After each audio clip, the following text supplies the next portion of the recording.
दिन में कितने खुदाई कर सकते हैं? 1 2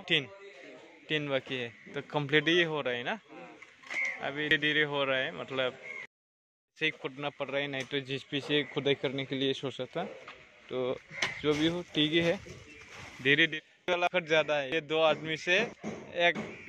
खुदाई कर रहा है, मतलब 5 foot 5.5 foot by 5.5 foot 5.5 foot square काट रहा है वो लोग। तो वही है, देखो ऐसा कर रहा है।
लोगोफोर बे इसेल'खाय माने मेचिन सालायनाय जायाखै आरोना, दा बेखौ भाइब्रेटर होनाय जागोन। नैबे जाबाय हेड मिस्ट्रि, बिथाङानो खामानिखौ बिनि फुललि दायित्व माने मावनांगौआ मिस्ट्रिनि खामानिया बिथांनि। सोरबाफोर बिल्डिं लुनोबा बिथांजों कन्टाक्ट खालामनो हागोन। मानसिया मोजां, गाज्रि नङा, बिराद मोजां। सोरबाफोर जुदि ओरै जोंनि लकेलिटिफ्राव बा खाथि खालाफ्राव सोरबा जुदि बिल्डिंफोर लुहोनो नागिरोब्ला बिथांजों कन्टाक्ट खालामनो हागोन, नङाबा आंनावबो सोंहरनो हागोन। दा आंनाव मावनाय हिसाबै ना কি কয়, আমার কাছে কন্টাক্ট করলেও পাওয়া যাবে, হয় কি নয়?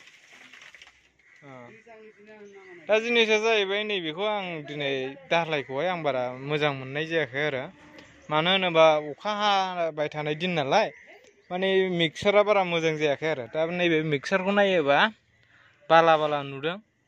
आं बारा फसायनाय मोनाखै आरो बे जिनिसखौहाय जेखियानो जाया मानो नै कमप्लिटलि अखा हानायजों लोगोफोर मालाबाफोर जुदि गिदिर खामानि मावनांगौबा अखा हाबाय थानाय समाव मावहोनो नाङा मानो होनो दा खोथाया जाहैबाय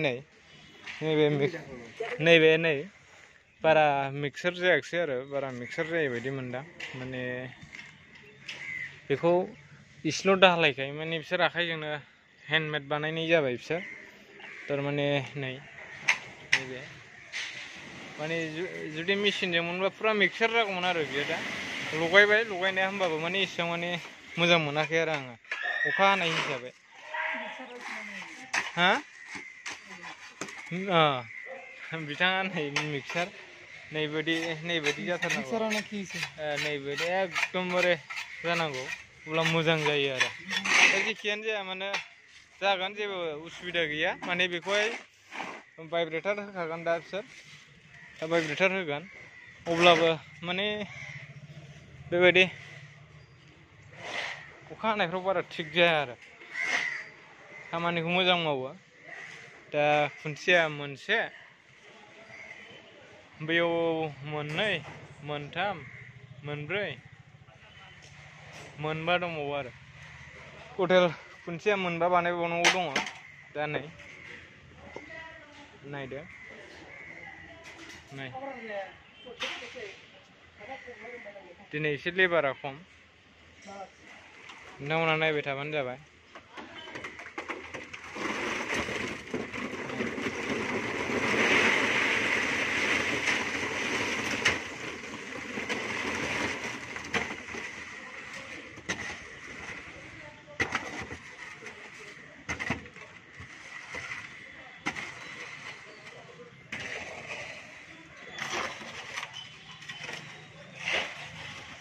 टटेल खुन्थिया मोनबेसे जाखो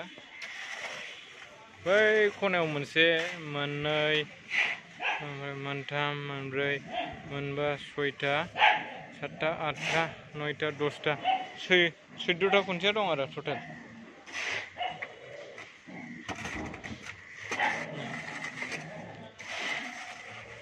माबायदि हाखर जावदों नै बेसेबांबा गोथौ नै बियो नायलाय हाखरा बेसे गोथौ जादों नै मबाइलावहाय माने गाहाय नुदों आरो ना नै ओरै नायहरबा नुहुरा मानसिखौ नायहर नै माबायदि गोथौ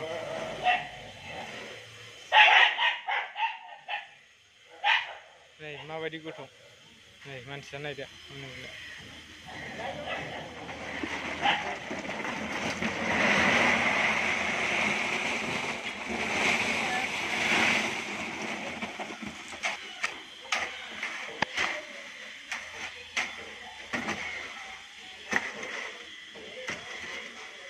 बरिया হইছে না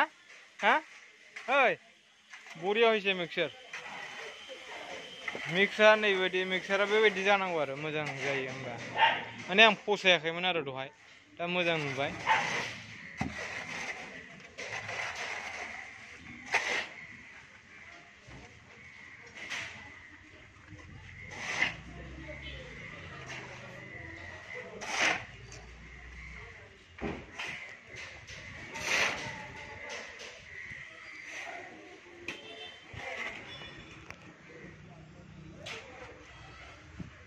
दा नै नायगासिनो दं आङो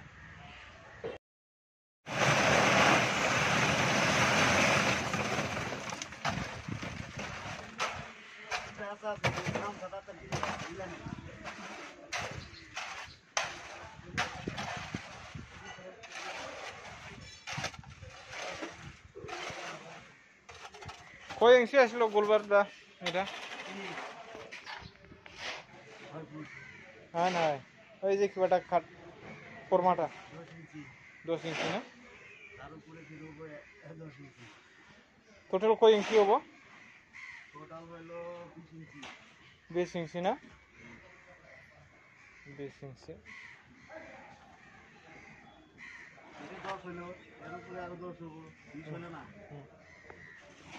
ভিতরে 5 ইঞ্চি থাকলো না যেনবা একেবার কভারিং নিয়া 5 ইঞ্চি থাকলো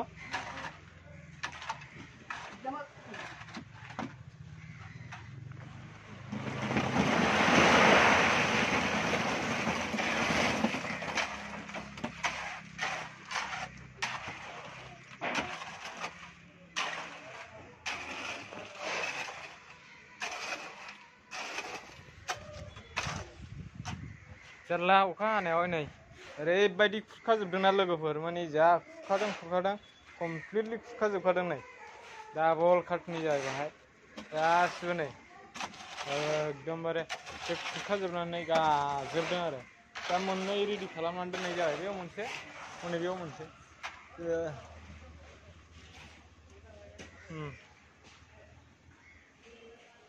बिसोर सानैजों हेड मिस्ट्रि आरो ना एकदमबारे नै माबायदि मावो बिल्डिंनि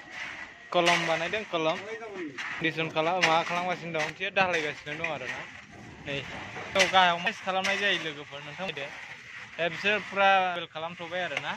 बेखौहाय बिनि उनाव बिसोर दा नै भाइब्रेटर होगोन भाइब्रेटर लाबोबाय नै बेनो भाइब्रेटरा आरो दा बिनि उनाव आरो मोनसे बानायबावगोन आरो मोननै स्टेपजों माने बेखौ मोनथाम सात एस्टिमेट आरो ना बियो